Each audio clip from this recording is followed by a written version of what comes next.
उतर के थे। हम आवाज उड़ाएंगे करके गीत गाया, लेकिन बहुत लोग आवाज उड़ाए कितना अच्छी बात है ना। जब 10 कोड़ी में एक कोड़ी, मतलब 10 को भी चंगा ही मिला, परंतु एक कोड़ी जब वापस आया वो कैसे आया? ऊंचे स्वर से। देखा, वो है एक आभार भरा दिल। अब जब प्रभु के उपस्थिति में ये बात है ना, हमें एक आभार भरा दिल चाहिए, क्योंकि इस पीढ़ी में कुछ भी लायक ना होते हुए भी प्रभु ने हमें चुना। मैं आपको बताना चाहता हूँ प्रियो, इतना अच्छा उद्धार का संदेश सुनाने के टाइम पर जिसको कृपा नहीं मिला वो उसको एकदम मजाक में उड़ा देता है। और तो ऐसा है क्या? नहीं प्रियो, है ना। अभी ये सोचता हूँ, जब प्रभु यीशु मसीह की कालवरी सूली में दोनों बाजू में एक एक उस समय का सबसे बड़ा मानव भयंकर मानव पापी था, है ना। उसमें एक प्रभु को दिल दिया। अब देखो, है ना, दोनों को मौका था, लेकिन एक को, क्योंकि उस पर प्रभु का अनुग्रह हुआ। क्योंकि प्रभु का अनुग्रह होते बिना कोई भी प्रभु को ग्रहण नहीं कर सकता। ये अभी आप देखो, वो व्यक्ति ने भी कभी जिंदगी में नहीं सोचा होगा कि मुझे ऐसा मरने का मौका मिलेगा, है ना। वो प्रभु ने वो शब्द बोलने के बाद में उस व्यक्ति में कितना बड़ा तसल्ली आया होगा, है ना। उसको वो भी, अभी आपको मालूम है, सूली पर चढ़ाए हुए व्यक्ति वेदना से तड़पता है, परंतु वो वेदनाओं को सब भूल करके वो प्रभु यीशु मसीह को बोलता है, क्योंकि उसने जाना कि ये और लोगों के जैसा नहीं, हमारे जैसा भी नहीं, ये जरूर मानव जगत का मुक्तिदाता है, ये परमेश्वर का पुत्र है ना, ये वापस आएगा, है ना, ये राजा होकर आएगा, है ना। इसलिए उनको ये विश्वास तक मानव प्रभु ने दिया। अब देखिए, और उसने वो अवसर को खोया नहीं, है ना। उन्होंने वो अवसर को बहुमूल्य जान करके इस्तेमाल किया। आप देखो, अगर वो इस प्रकार नहीं खाता तो उसको ये वायदा नहीं मिलता, पर जो प्रभु बोलता है, आज तो मेरे साथ स्वर्गलोक में होगा। कितना बढ़िया अनोखा बात है ना। मैंने एक बार एक ऐसा गवाही सुना है कि एक बड़ा एक खूनी आदमी जब जेल में था, तो आपको मालूम है जेल मिनिस्ट्री होता है, एक जेल में जाकर के सुसमाचार सुनाता है। उनकी द्वारा एक वो आदमी को मानव सुसमाचार सुन करके प्रभु में विश्वास करने का कृपा मिला, तो मानव और वो प्रभु को ग्रहण किया, उन्होंने उद्धार पाया। अभी उसको फांसी का सजा दिया हुआ है। जिस दिन फांसी के लिए ले जा रहा था, तो उनको आखिरी अभिलाषा पूछा, तो उन्होंने बोला, मुझे उस प्रभु का दास को मिलना है। उन्होंने वो प्रभु का दास को उधर ही बुलाया, सवेरे 5 बजे का टाइम, उनको फांसी है, तो उनको 4 बजे बुलाया और मानव मुलाकात कराया।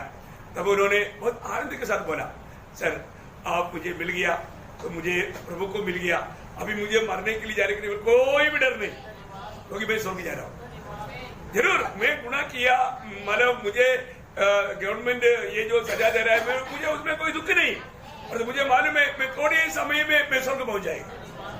बहुत आनंद के साथ लोग भी चकित हुआ उधर, है ना। वो बहुत आनंद के साथ, क्या प्रियो, प्रभु को दिल दिया, उसने प्रभु को दिल दिया। प्रियो, प्रभु में जीवन बिताना कितना धन्यवाद है ना।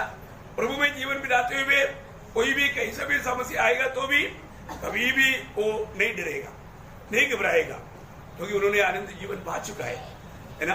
प्रभु का हर एक वचन सत्य है प्रियो। आज भी कितने लोग उस वचन को जैसा विश्वास करना चाहिए करता नहीं, वो एक बड़ा दुख की बात है। तो प्रभु का धन्यवाद देता है। जो हम कल मतलब ध्यान कर रहे थे, हम लोग उसका आगे बढ़ेंगे। तो हम लोगों ने कल ये बात को पढ़ा था, ये यशायाह 40 अध्याय का 30 और 31 वचन में से पढ़ करके हम लोग ध्यान किया। हम लोग नहीं थकना चाहिए है, और हम तरुण तो थकते और श्रमित हो जाते हैं, और जवान ठोकर खाकर गिरते हैं। देखो, हम थकना भी नहीं, ठोकर खाना भी नहीं है।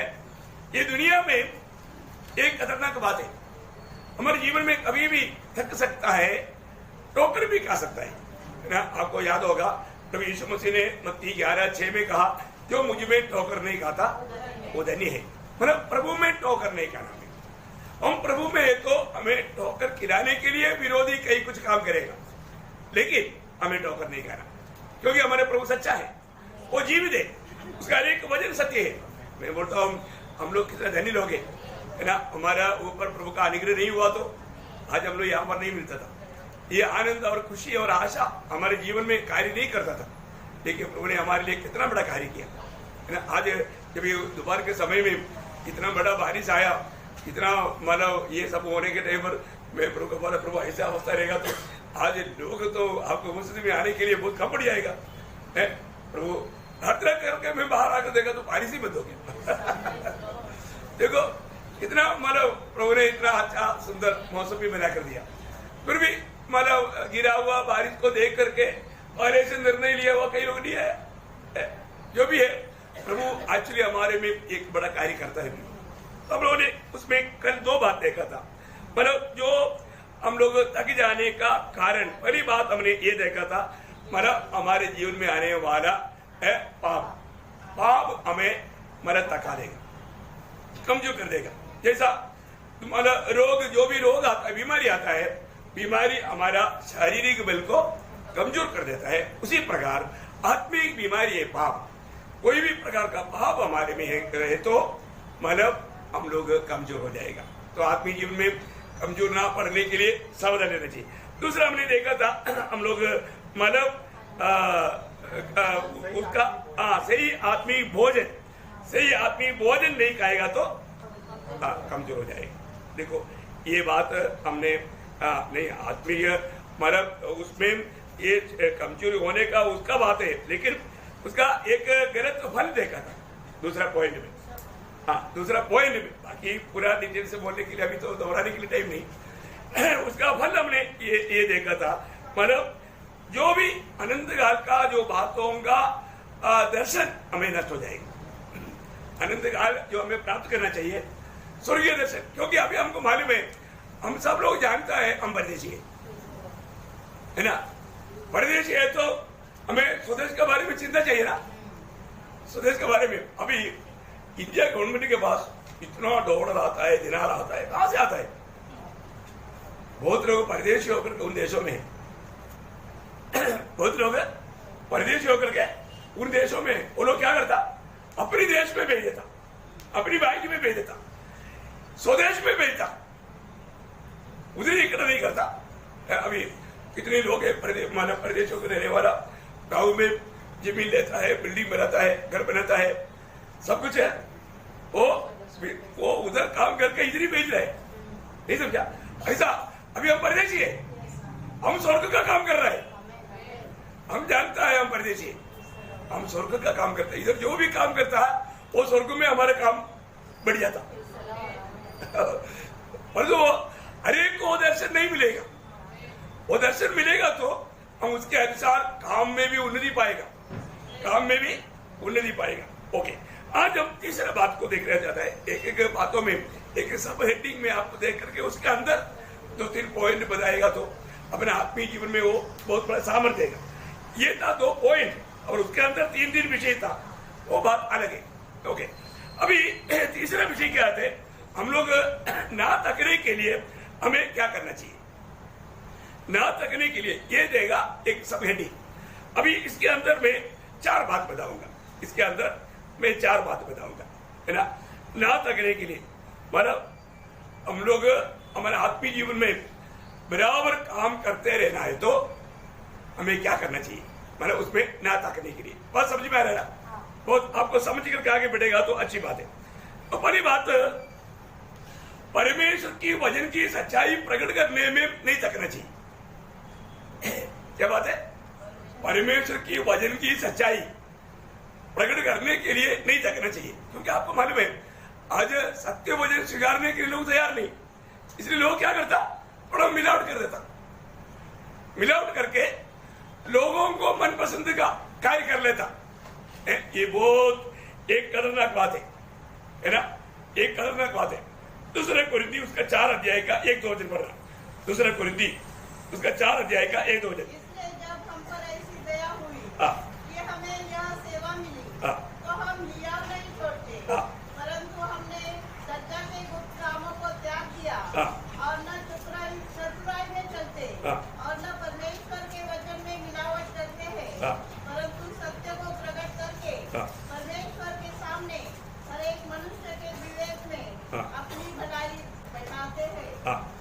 अभी देखिए यहां पर आप क्या देखते हैं भैया, है अपने जीवन में हमें सत्य वचन सुनाना, सत्य वचन वापस एक बार सुना। इसलिए जब हम पर ऐसी दया हुई कि हमें यह सेवा मिली, तो हम हियाव नहीं छोड़ते, याब नहीं छोड़ते, हम लोग याब नहीं छोड़ते, परंतु हमने लज्जा के गुप्त कामों को त्याग दिया, लज्जा के गुप्त कामों को त्याग दिया, और न चतुराई से चलते, चौधराई से नहीं चलता, और न परमेश्वर के वचन में मिलावट करते, वचन में मिलावट नहीं करता।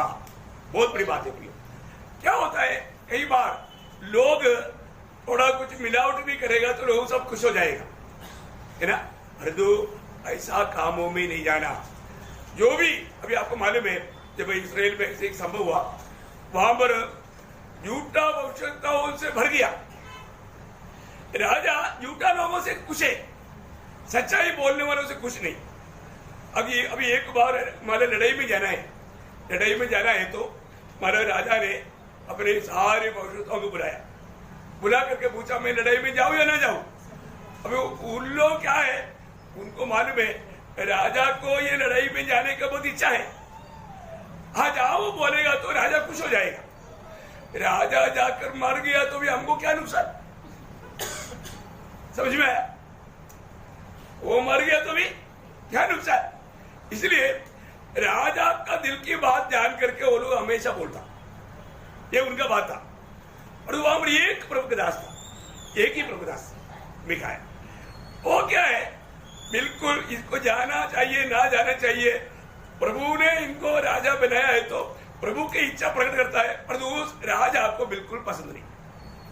अभी ये मानव उसको भी मजबूरी में बुलाना पड़ा, चरित्र आपको मालूम है, मैं शॉर्ट में बोल देता हूँ, बुलाने के नहीं पर बुलाने के लिए जाने वाला वो झूठा भविष्यवक्ता, ये जो सच्चा भविष्यवक्ता को बोलता है अरे हम सभी 400 लोगों ने एकदम एक ही बात बोला है, जाओ तो ये लड़ाई जीतेगा, इसलिए तुम भी हमारे साथ मिल जाना। लेकिन उसने बताया वो एक शब्द है, वो शब्द है अनमोल शब्द है, पर राजा उसका 22 अध्याय उसका 13-14 है। जो बुलाने गया था उसने उससे कहा सुन, भविष्यवक्ता एक मुंह से राजा के विषय शुभ वचन कहते तो है, तो तेरी बातें उनकी सी हो, तू भी शुभ वचन कहना। मिकाया ने कहा यहोवा के जीवन की शपथ, जो कुछ यहोवा मुझसे कहे वही मैं कहूँगा। देखा है प्रिय, ये बात है, प्रभु जो कहेगा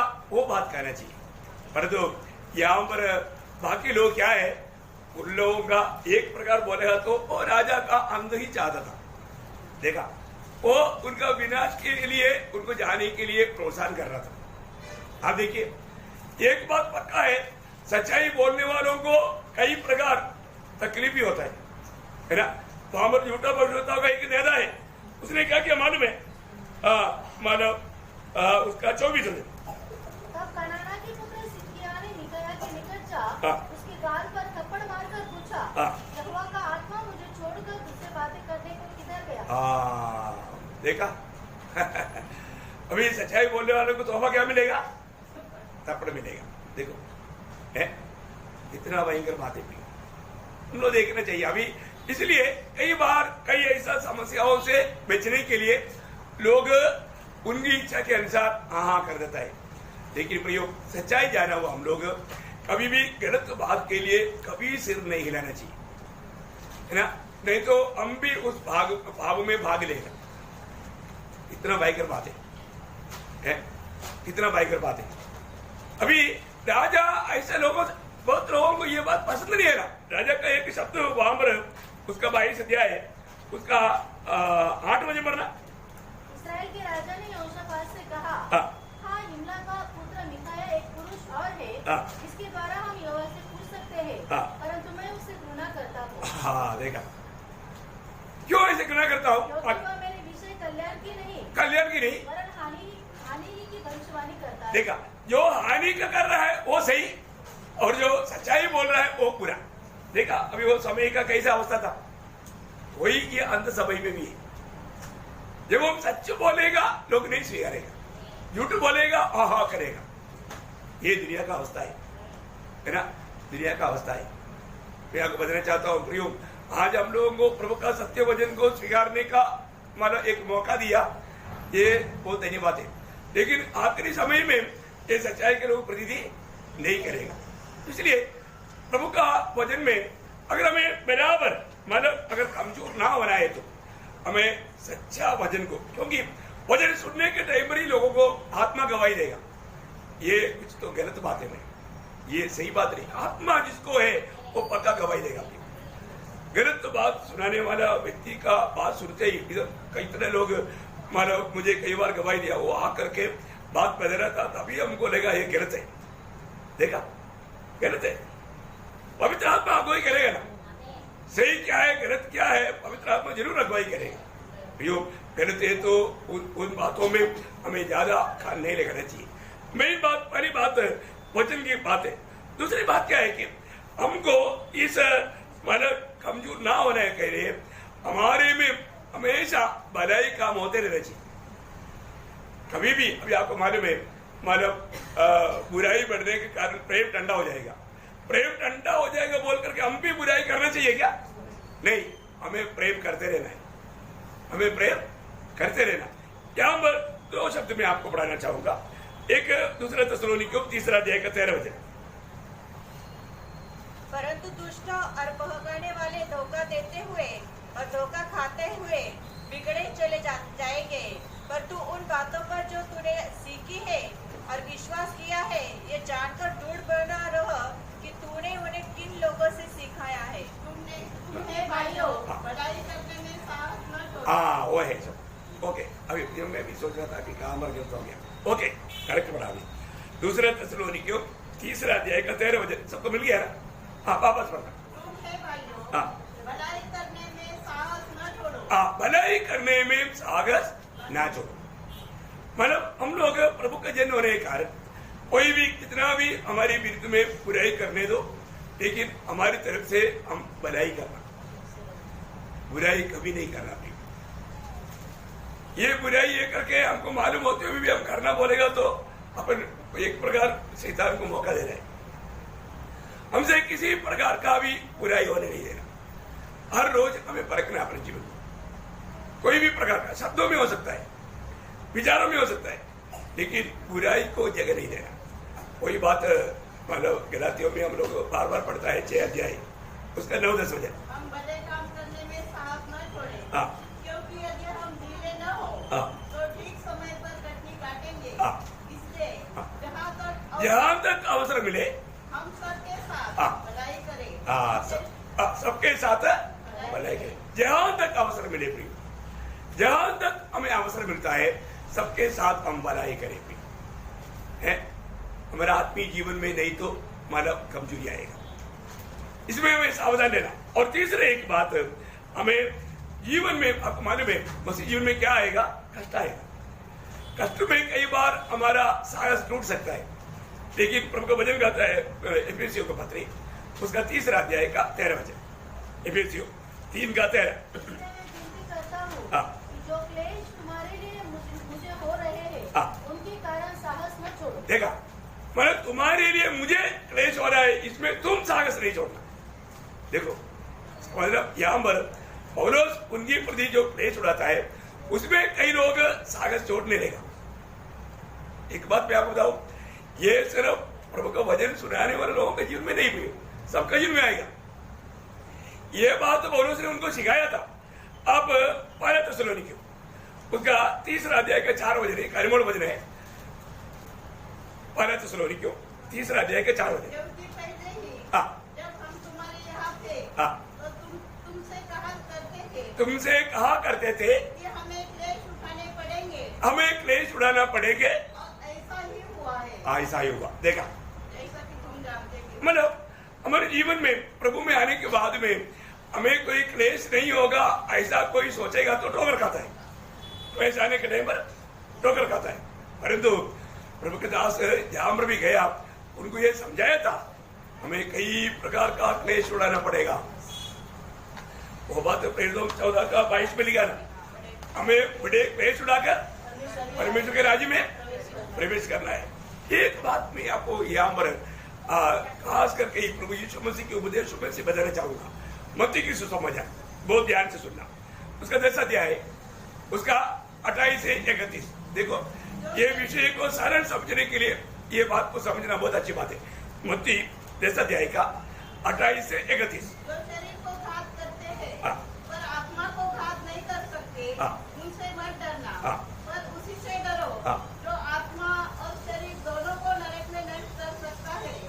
क्या पैसे में दो गौरियां नहीं बिकती, तो भी तुम्हारे पिता की इच्छा के बिना उसमें से एक भी भूमि पर गिर नहीं सकती। देखा, तुम्हारी पिता की इच्छा के बिना उसमें एक भी भूमि पर गिर नहीं सकता। तुम्हारे सिर के बाल भी सब गिने हुए हैं, इसलिए डरो नहीं, तुम बहुत गौरियों से बढ़कर हो। प्रियो, यहाँ पर एक बात प्रभु हमें क्या समझाता है, हमारे जीवन में आने वाला कोई भी कष्ट क्लेश प्रभु जाने बिना नहीं, प्रभु का अनुमति बिना नहीं। इसका मतलब हम लोग इसमें क्या समझना चाहिए है, मेरे जीवन में इस प्रकार का कष्ट आता है तो मैं उस कष्ट को कैसे सामना करना चाहिए, आनंद से। क्योंकि प्रभु का मेरे एक बार तक का इतना ध्यान है, और प्रभु बोलता है, वचन बोलता है प्रभु जाने बिना, वो शब्द बहुत इंपॉर्टेंट है। प्रभु जाने बिना हमारे जीवन में कुछ भी नहीं होता। मानते हैं क्या? आज आप जो भी परिस्थिति में, कई बार कई लोग बोलता है मतलब हमको कई रुकावट है, कई समस्या है, अरे प्रभु भी नहीं जानता क्या? प्रभु जानता है। इसका मतलब क्या है कि आपको प्रभु का प्रति एक आभारी दिल नहीं, आप हमेशा आप अपनी बुद्धि और अपने सामर्थ्य के ऊपर अवलंबित है और प्रभु पर अवलंबित रहे। तुम्हारा स्वर्गीय पिता जानता है, वो हमारा स्वर्गीय पिता है। प्रियो, हमारे बारे में प्रभु को पूर्ण जानकारी है। प्रभु परमिशन देते बिना हमारे जीवन में कुछ भी नहीं होता। ये जानकारी हमको कितना हिम्मत देगा, कितना हिम्मत देगा। इसलिए हमारे जीवन में कोई कष्ट आ गया, मैं आपको बताना चाहता हूँ, कष्ट पे मालूम पड़ता है हमारा आत्मिक जीवन का उन्नति।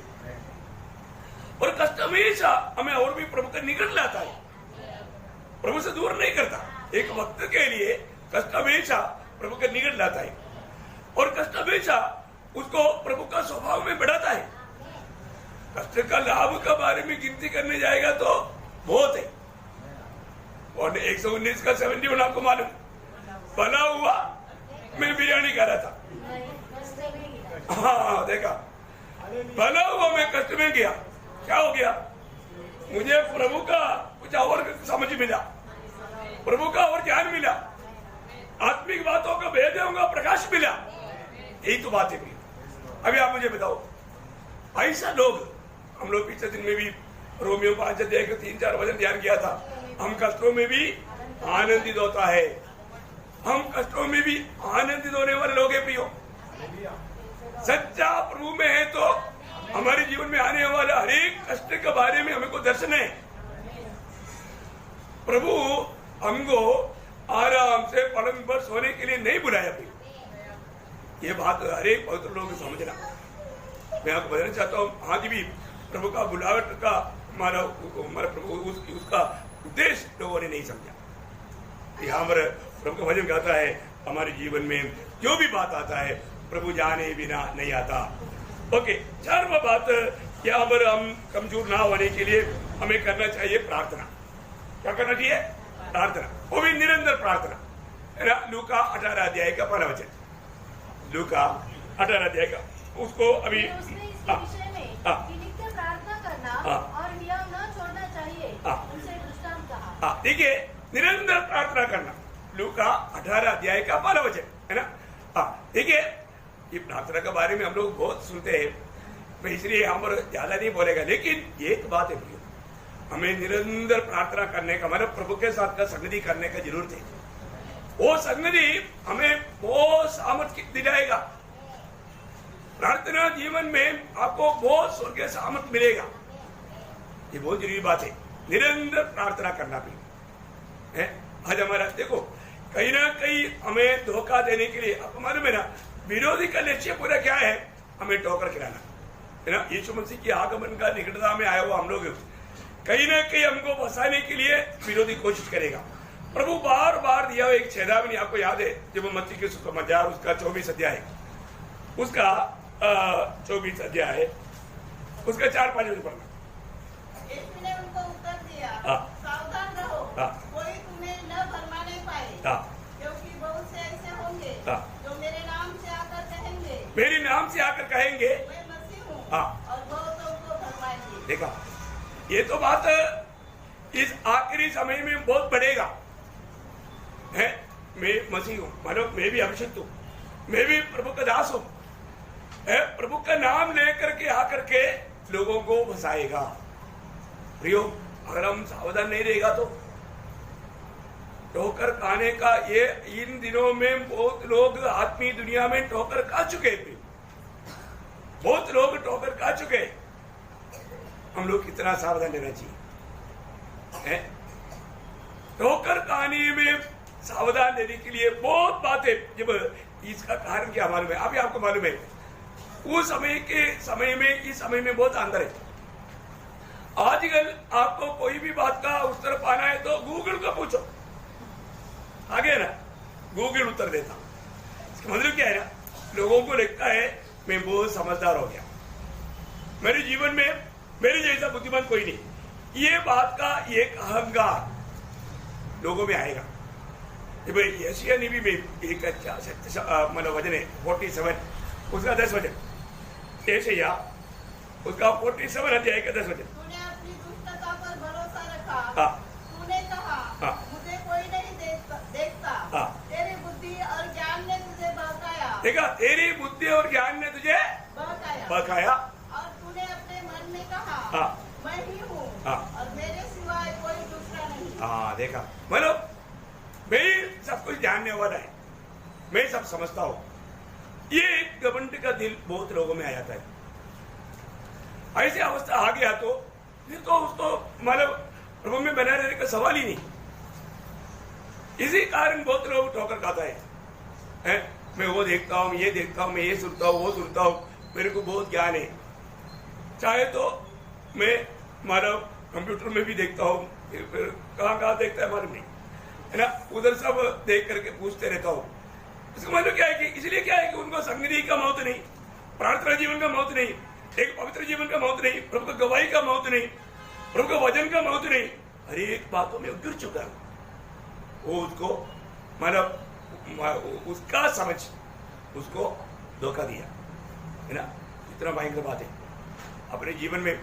मानो कोई समझ, अभी आपको मालूम है शैतान ने दिल में सोचा, उसी समय में वो गिर गया ना। यो दिल में सोचने के टाइम पर उन्होंने स्वयं सोचा, अभी मानो मैं इतना सुंदर है, मैं इतना ज्ञानी है, क्योंकि वो ज्ञान में भी परिपूर्ण था, वो ऐसा हल्का व्यक्ति नहीं था, तो इसमें वो घमंडी हो गई है। यो कई प्रकार आता करके हम ठोकर खा सकता है, और आखिरी समय में अच्छा विश्वासी भी ठोकर खाएगा। ये सब चेतावनी बाइबल में दिया है। आपको मालूम है जब प्रकाशित वाक्य में प्रकटीकरण उसका 13 अध्याय उसके 14 वचन, उन चिन्हों के कारण जिन्हें उस पशु के सामने दिखाने का अधिकार उसे दिया गया था, वह पृथ्वी के रहने वालों को भरमाता था। देखा, वो पृथ्वी में रहने वालों को भरमाता था।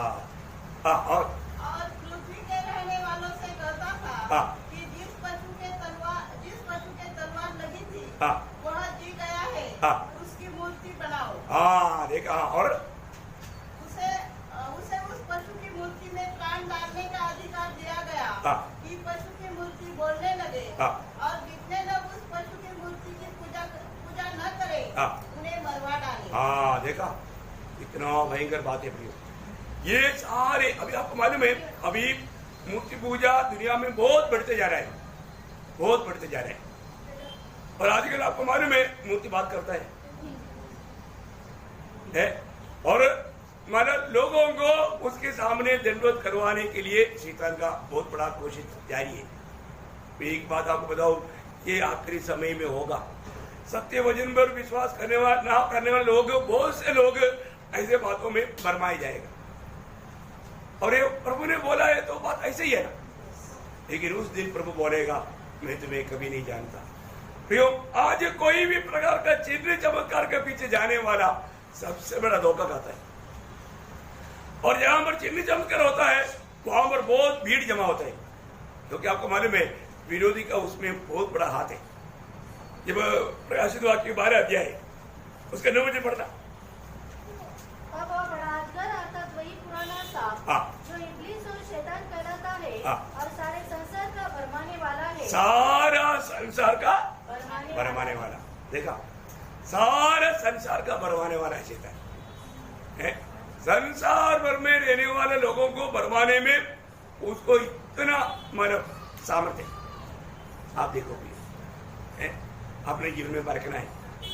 हमारे एक विरोधी है प्रिय, वो विरोधी हमेशा प्रभु से कैसे भी रीति में हमें भरमाने के लिए, दूर करने के लिए प्रयास में। सावधान नहीं रहेगा तो बड़े आराम से धोखा खाएगा। प्रभु की उपस्थिति में बैठने के समय में तक शायद जिस दिल से हम प्रभु की उपस्थिति में बैठने चाहिए उस दिल में नहीं रहेगा तो भी वहां पर फरमाया जाता है।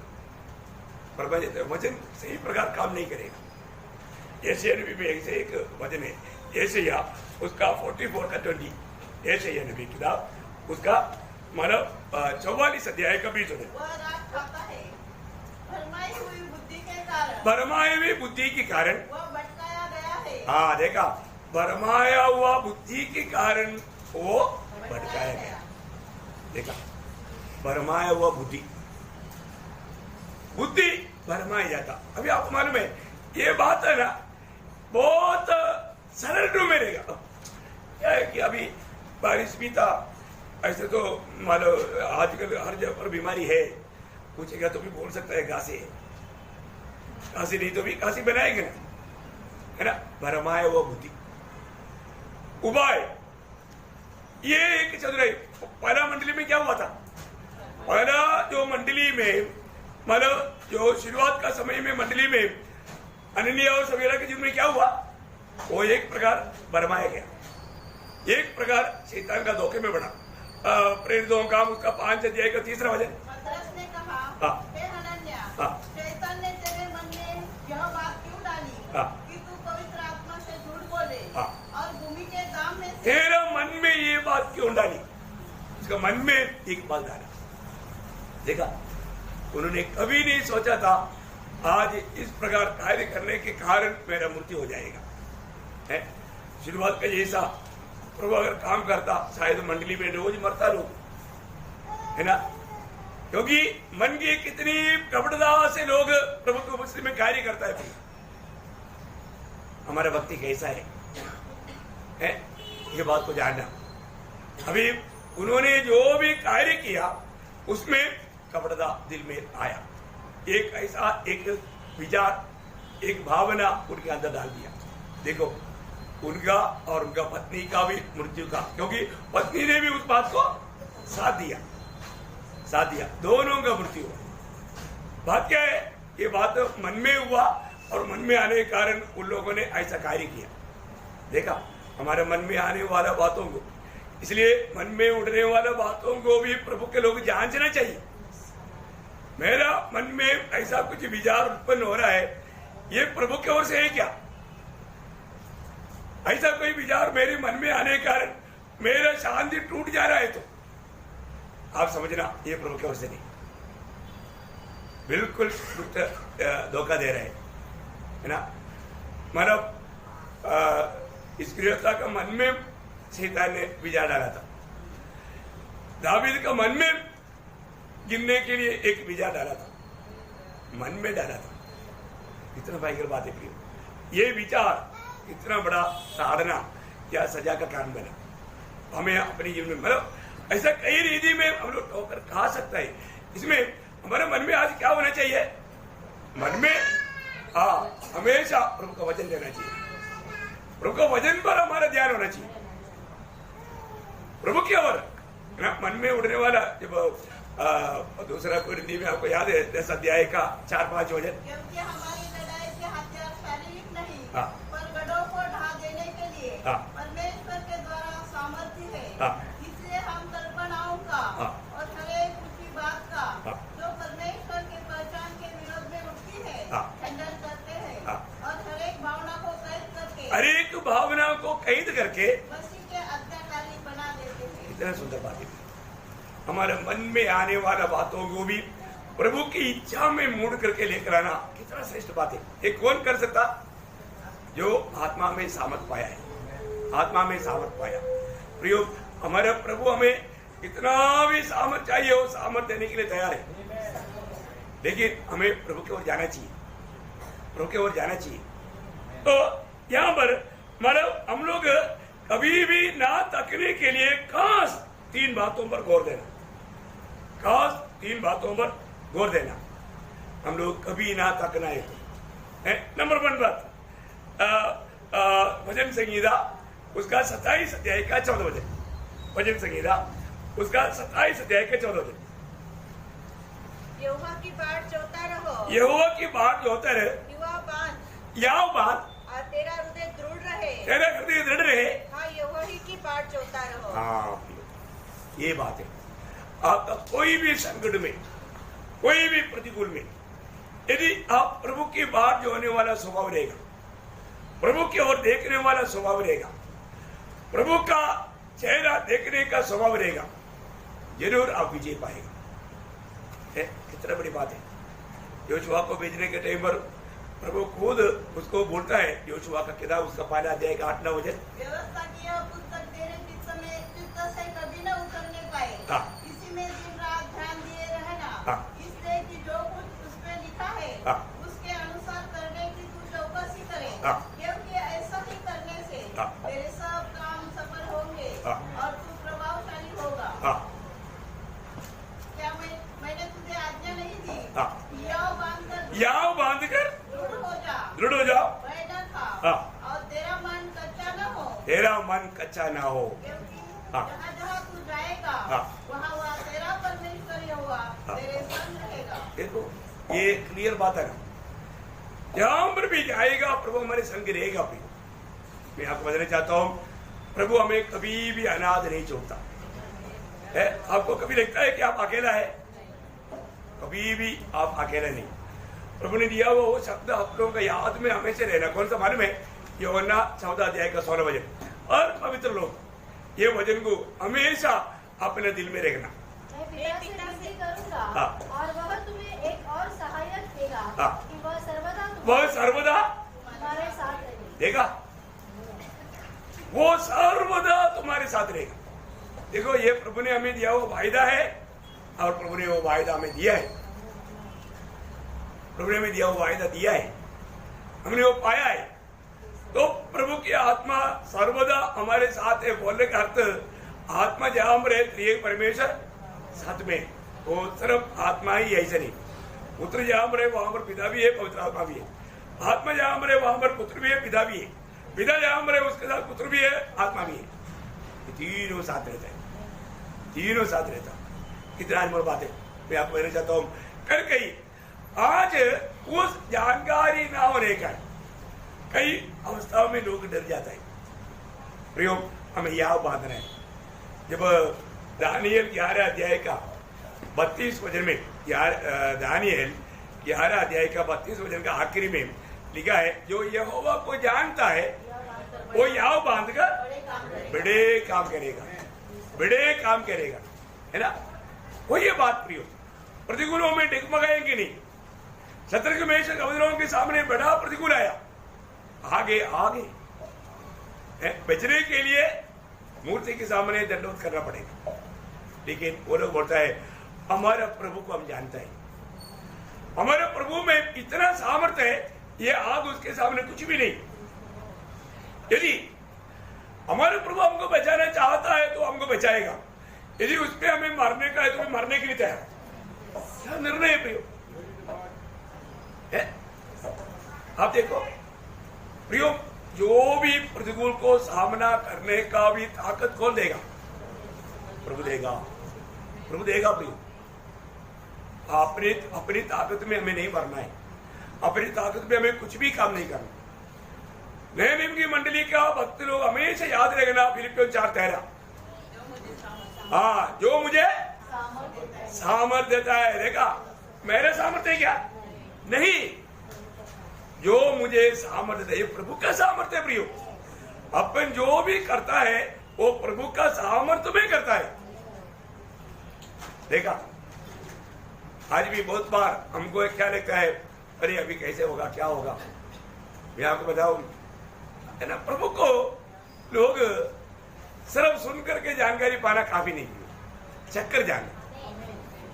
जो व्यक्ति को प्रभु को रोज चखने का अनुभव रहेगा ना, बहुत अनुभव रहेगा, वो कभी भी डरेगा नहीं। कैसे भी अवस्था में वो बिल्कुल एक ठंडा सांस लेगा प्रभु में। भरोसे इसलिए बोला ना, मैं हर अवस्था में आनंद रहना सिखाए, मैं आनंद रहना सिखाए प्रिय। नए नियम के मंडली के लोग ये बात को जानना चाहिए। इसलिए हमें पक्का एक दृढ़ भरोसा आना चाहिए, अगर प्रभु की इच्छा है मुझे यहां से छुड़ाएगा, नहीं है मैं यहां से प्रभु के पास जाएगा। देखो, हमको मालूम है मृत्यु हमारे लिए क्या है, ये एक प्रमोशन है ना। मृत्यु हमारे लिए एक प्रमोशन है। मृत्यु के समय में इसलिए आपको गवाही दिया, मतलब गवाही बताया, वहां से के लिए जा रहा है, और तो वो व्यक्ति बहुत खुश है, बहुत आनंद है। क्यों? निधि वचन 14 का 32 वचन के आखिरी भाग में क्या लिखा? निधि वचन उसका 14 अध्याय का 32 वचन का आखिरी भाग, परंतु धर्मी को मृत्यु के समय में भी शरण मिलती है। हाँ, धर्मी को मृत्यु के समय में भी शरण मिलती है। बोलने का मतलब मृत्यु के समय में भी उसको आशा है, उसको आशा है। प्रियो, प्रभु ने दिया वो आशा कभी भंग नहीं होगा, वो जीवित आशा है। हमें आशा देने वाला प्रभु जीवित है, वो प्रभु भी हमारे साथ चल रहा है। क्या अनमोल बात है ना, बहुत अनोखा बात है। इसलिए प्रभु में है तो हमें हर समय में हमें प्रभु के भरोसा में एक दृढ़ धैर्य होना चाहिए, क्योंकि हमने पाया हुआ आत्मा कौन सा आत्मा है? धैर्य का आत्मा है ना। आज बहुत लोग वो धैर्य का आत्मा पाया है कि नहीं, थोड़ा डाउट रहता है। जब मानव दूसरा तिमोथी 1 अध्याय उसके साथ हो, क्योंकि परमेश्वर ने हमें भय की नहीं, परमेश्वर ने हमें भय की नहीं, पर सामर्थ्य और प्रेम और संयम की आत्मा दी है। क्या बात है कृष्ण। देखिए, बहुत लोगों का अनुभव में ऐसे लगता नहीं, बहुत लोगों का अनुभव में वो लोगों के साथ ये आत्मा कार्य करता है करके लगता नहीं। फर्क हो प्रयोग, कोई भी बातों में हमें डरने की जरूरत नहीं। प्रभु ने हमको सामर्थ्य का आत्मा दिया है ना, हमें दिया हुआ आत्मा, हमने पाया हुआ आत्मा, ये कैसा है, ये बात को परखना चाहिए। तो मेरी बात यहाँ पर क्या है कि हमें प्रभु में पूर्ण रूप में आशा रख करके डाटस बांधना चाहिए, पहली बात। दूसरी बात क्या है, यहाँ पर भी वो प्रार्थना विषय आया, इसलिए मैं इससे पहले उसको मैंने जोर नहीं दिया। जब भजन संहिता 61 का 2, भजन संहिता 61 अध्याय का 2 वचन, खाते समय मैं पृथ्वी की चोट से भी तुझे पुकारूंगा, हाँ, जो चट्टान मेरे लिए ऊंची है, हाँ, उस पर मुझको ले चल। ठीक है, थोड़ा उसको मराठी में पढ़ेंगे। माझे मन व्याकुळ झाले असता, मेरा मन व्याकुल होने पर, दिगंतापासूनही मी तुझा धावा करतो, जो खडक मला दुर्गम आहे त्यावर मला ने। देखा कितना गहरा बात है ना, है? उस मानो ऊंचा पहाड़, उस चट्टान, प्रियो बहुत बड़ी बात है हमारे जीवन में। हम कहीं से भी, अभी योना मगरमच्छ का अंदर से प्रार्थना किया, तुम सुना ही नहीं है ना। हम कहीं से भी प्रार्थना करो, आपको मालूम है आज प्रभु के लोगों को ये विश्वास है मेरा प्रार्थना उधर जाएगा, क्योंकि हम कोई भी काम करता है तो प्रभु यीशु मसीह के नाम से करता है। ये तो बड़ी बात है। प्रभु यीशु मसीह के नाम पर करने वाला प्रार्थना स्वर्ग पहुंचेगा और उसका उत्तर हमें मिलेगा और उसका धैर्य हमको है। ये बात है। आज मैं प्रार्थना करके प्रभु से उत्तर पाया करके हमारे जीवन का अनुभव में है क्या? मीका नबी किताब उसका 7 अध्याय उसका 7 वचन में एक सुंदर गवाही मीका देता है। मीका उसका 7 अध्याय का 7 वचन। परंतु मैं यहोवा की ओर ताकता रहूंगा, मैं अपनी उद्धारकर्ता परमेश्वर की बाट जोता रहूंगा। मेरा परमेश्वर मेरी सुनेगा, मेरा सुनेगा, मेरा परमेश्वर मेरा सुनेगा। पर आज भी बहुत लोगों को इस बात का एक पक्का निर्णय नहीं, मेरा प्रभु मेरा सुनेगा। रोज हमारा प्रार्थना प्रभु सुनता है, इस बात में हमें यकीन करना चाहिए। आज प्रार्थना किया है कि नहीं है? आज प्रार्थना किया, वो प्रार्थना को उत्तर मिला है कि नहीं है? प्रियो पक्का प्रभु, अगर आप प्रभु के वचन में प्रार्थना किया है तो प्रभु ने आपको उत्तर दिया है। प्रभु का उत्तर जैसे आप चाहते हैं ऐसा होना जरूरी नहीं, लेकिन प्रभु उत्तर देता है, उत्तर देता है। कई बार क्या है, अपन प्रभु को बोल देता है परंतु प्रभु को नहीं सुनता। प्रभु को सुनने वाला स्वभाव बहुत लोगों का नहीं। तो मैं इसमें आपको बताना चाहता हूँ, हमारे जीवन में, आत्मीय जीवन में कमजोर ना पड़ने का मेन एक बात है प्रार्थना जीवन। प्रभु के सामने खड़ा होने के लिए, लायक बनने के लिए हिम्मत देने वाला बात प्रार्थना जीवन है। प्रार्थना जीवन को हमें परखना। और तीसरा बात मैं आपको बताना चाहूंगा, वो खास एक बात है, इब्रानियों 12 अध्याय का 3 वचन। ये सब वचन सबको सुपरिचित है, लेकिन इस वचन कहां तक हमारे जीवन में अमल में लाता है वो विषय है। इसलिए उस पर ध्यान करो, जिसने अपने विरोध में पापियों का इतना विरोध सह लिया कि तुम निराश होकर साहस न छोड़ो। देखिए, हमारे जीवन में आने वाला कोई भी प्रतिकूल में हमें कभी भी याब छोड़ने का अवसर नहीं आएगा, यदि हम प्रभु यीशु मसीह को याद करेगा। तो किसको याद करना? प्रभु यीशु मसीह। इसने पापियों के द्वारा इतना बड़ा विरोध सह लिया। यीशु मसीह ने किस प्रकार का विरोध सहा, किस प्रकार प्रभु को सताव उठाना पड़ा। कभी भी यीशु मसीह कभी भी याव छोड़ा नहीं छोड़ा। देखिए, प्रभु यीशु मसीह को आगे हम लोगों को देखते हुए आनंद के साथ वो सारे कष्ट को सका, वो कष्ट में सिद्ध बन किया। ऐसा कोई है ही नहीं।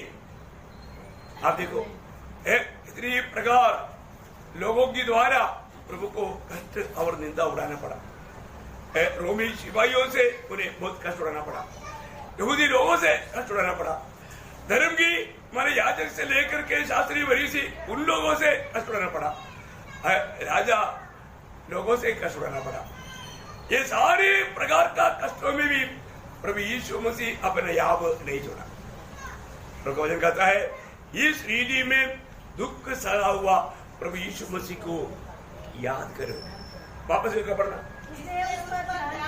उस पर ध्यान करो जिसने अपने विरोध में पापियों का इतना विरोध सह लिया। देखा, पापियों से मिलना मतलब मिल सकता है, वो सारे प्रकार का विरोध सह लिया कि तुम निराश होकर साहस ना छोड़ दो। हमारे जीवन में भी आने वाला प्रतिकूलों में प्रियो कभी भी साहस नहीं छोड़ना। मैं आपको बताना चाहूंगा, प्रभु में बुलाहट पाए हुए लोग हैं तो हमारे जीवन में आने वाला प्रतिकूलों को देख करके कभी भी हमें साहस नहीं छोड़ना, उसे बढ़कर वायदा को याद करके हिम्मत बांधना। क्योंकि मैं बहुत लोगों को समस्याओं के बीच में याद करने के लिए हमेशा 2 वचन याद करने के लिए बताता है। कौन सा वचन आपको याद है? शाबाश। देखा, कुछ लोगों को याद है। प्रियो, ये 2 शब्द आप याद रखना आपका प्रतिकूलों में। पढ़िएगा पहले रोमियो 8:28। कई लोगों को याद नहीं था, लेकिन मैं आपको ये बात, क्योंकि ये दुनिया की यात्रा में प्रभु में बुलाहट पाया हुआ अनेक पवित्र लोग, ये 2 शब्द हमेशा याद रखना प्रियो। क्योंकि प्रभु का एक भी वचन कभी भी बदलेगा नहीं, ठीक है ना। आपके जीवन में कष्ट आ गया, समस्या आ गया, तकलीफ आ गया, आप अभी बचेगा नहीं, ऐसा मुसीबत आ गया, कभी भी एक बात आपको ये याद रहना, उस आखिरी वक्त में भी ये भी बात प्रभु मेरे लिए बनाई भी बदले। क्या सच बात नहीं? बाइबल में कितना चरित्र देता है फिर, आप सोचो ना, ये दुनिया प्रभु के चुना हुआ व्यक्ति को कितना भी कैसे भी बर्बाद करना चाहे नहीं कर सकता प्रियो। उसके लिए प्रभु ने एक योजना बनाया है, वो योजना पूरा होगा, वो योजना पूरा होगा। उसके लिए हम लोग मतलब जोसेफ की चरित्र पढ़ता है ना, जोसेफ को उन्होंने कुआं में डाला, बाद में गुलामी में भेजा। मैं आपको बताओ, उस समय में गुलामी में भेजने के लिए पहली बात उसका जूता निकाल दिया, जूता निकाल दिया, अच्छा वस्त्र भी निकाल दिया, और उसको चेन बांध लिया पाँव में, क्योंकि वो भागना नहीं है, और उसको मतलब ऊँट के पीछे बांध लिया है। अभी जो सब बोल रहे हैं, अरे भाई रूबेन प्लीज मुझे बचाओ। अब देखो, सोचो, उन्होंने सबका नाम नाम ले करके रोया, वो भी नहीं जानता था शायद ये प्रभु का मार्ग है। प्रियो, प्रभु एक व्यक्ति को प्रभु चाहने वाला उस पदवी में पहुंचाने के लिए वो मार्ग ये दुनिया में कोई नहीं जान सकता, क्योंकि ऐसे 55 का 8-9 वचन आपको मालूम है, जैसा आकाश पृथ्वी से ऊंचा है परमेश्वर का हमारे प्रति विचार, हमारे प्रति भावना ऊंचा है प्रिय, उतना ऊंचा है। हम कितना भी पढ़ ना पाएगा, पढ़ नहीं सकता प्रिय, पढ़ नहीं सकता। एक बात आपको बताऊं, आप प्रभु का चुना हुआ व्यक्ति है तो आपके जीवन में आने वाला कोई भी संकट में याद ना छोड़ोगे, याद ना छोड़ो है। बाद में मानव, अभी आप देखो ना, वो मरुस्थल में, आपने मरुस्थल में चला गया भाई, दिन भर वो मानव वो मिट्टी है ना, फ्राई किया हुआ ऐसे रहता है। अभी योसेफ कभी मतलब ऐसा मतलब नंगा पाव चला नहीं होगा, लेकिन अभी इधर नंगा पाव इतना दिन यात्रा करके वो मानो जा रहा है। उनका उस समय में दिल में क्या होगा प्रियो? लेकिन योसेफ को उन अपनी भाइयों के प्रति कोई नफरत है, कोई कड़वाहट है? बिल्कुल नहीं था, बिल्कुल नहीं था प्रियो, है ना। आखिर योसेफ गवाही दिया, परमेश्वर ने तुम्हारे जान बचाने के लिए मुझे पहले भेजा, तुम लोगों ने नहीं भेजा, प्रभु ने भेजा है। उसको ये बात समझ में आया। मैं आपको बताऊं, आज प्रयोग हमें ये जो पदवी में लाया है, अभी प्रभु का आनंददायक का कितना बड़ा योजना है आपको मालूम? आज हमारे जीवन में आने वाला, अभी हम कौन है? आनंददायक का राजा है। राजा के योग्य शिक्षण पाना चाहिए कि नहीं? ये भी शिक्षण है, परंतु बहुत लोग उस बात को नहीं समझता, इसलिए कभी कभी घबरा जाता है। लेकिन एक बात जान लो, हमारे जीवन में आने वाला इन संकटों में हम उसको कैसा पार करने के लिए प्रभु का सहारा लेता है, प्रभु में भरोसा करता है, उसके ऊपर हमारा विजय है। बहुत बड़ी बात है। और आखिर प्रभु ने जैसे चाहा जोसेफ को लाया, प्रभु जैसे चाहता है ऐसा हमारा भी भविष्य होगा प्रियो। प्रभु का निर्णय प्रभु पूरा करेगा। अब प्रभु सब को लेकर निकला है तो एक हो गया तो प्रभु उसको ढूंढ कर जाएगा, एक को भी खोने नहीं देगा। यहाँ पर ये वचन सुनने वाला हरेक पवित्र लोग मैं आपको बताना चाहता हूँ, प्रभु ने आपको नाम लेकर बुला कर अलग किया है। और कहाँ के लिए? अनंतकाल प्रभु के साथ राज करने के लिए। और वो राज का विस्तार हम सोच नहीं सकता, अपनी भावना में नहीं रह सकता, अनंतता की बात। Praise the Lord. और उसके साथ वो एक वचन जो यिर्मयाह 29 अध्याय का 11 वचन, ये दोनों याद रखना। क्योंकि यहोवा की यह वाणी है कि जो कल्पनाएं मैं तुम्हारे विषय में करता हूँ उन्हें मैं जानता हूँ, वे हानि के नहीं परंतु कुशल के हैं, और अंत में बीच में नहीं, अंत में तुम्हारा आशा पूरा करेगा। देखा है? अभी आपको यीशु मसीह के साथ राज करने का इच्छा है, लेकिन बीच में बहुत समस्या आता है, बात टूट नहीं जाएगा, प्रभु उसको पूरा करेगा। एक बात जानना, हमारे जीवन की यात्रा में हमेशा प्रभु कभी थकता नहीं, प्रभु कभी भी मतलब कमजोर नहीं होता। वही ऐसे नबी में जब हम आता है ना, वही 40 अध्याय में, उस 40 अध्याय का 2 वचन और पढ़ना, 28-29 अनोखा वचन है, पढ़िए। क्या तुम नहीं जानते?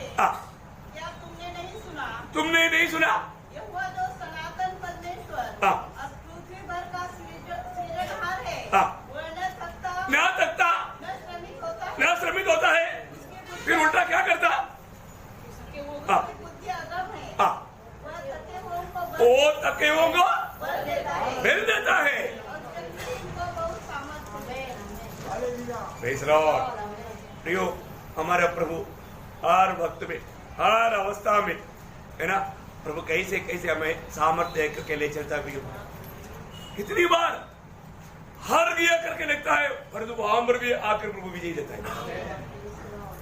कैसा है वो? प्रभु का कार्य है, प्रभु का कार्य है ना।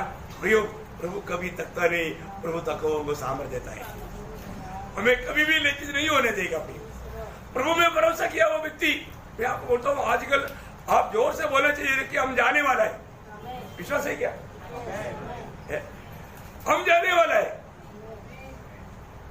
कभी भी जा सकता है। अभी नोहा ने लोगों को बोला बारिश आएगा, बाढ़ आएगा, ये सब डूब जाएगा। लोगों बोला इसका स्क्रू थोड़ा ढीला हो गया, कितना दिन से ये सुन रहे हैं, शायद अभी भी इधर बैठा हुआ लोग भी सोचता होगा प्रभु का दास बहुत दिन से बोलते हैं, बहुत दिन से बोलते हैं, कितने दिन से बोलते हैं। प्रियो, ये बात होने वाला है, हमारे इस पीढ़ी में होने वाला है, जल्दी से लिए होने वाला है। उसका शक्ति चिन्ह हम चारों तरफ देख रहे हैं।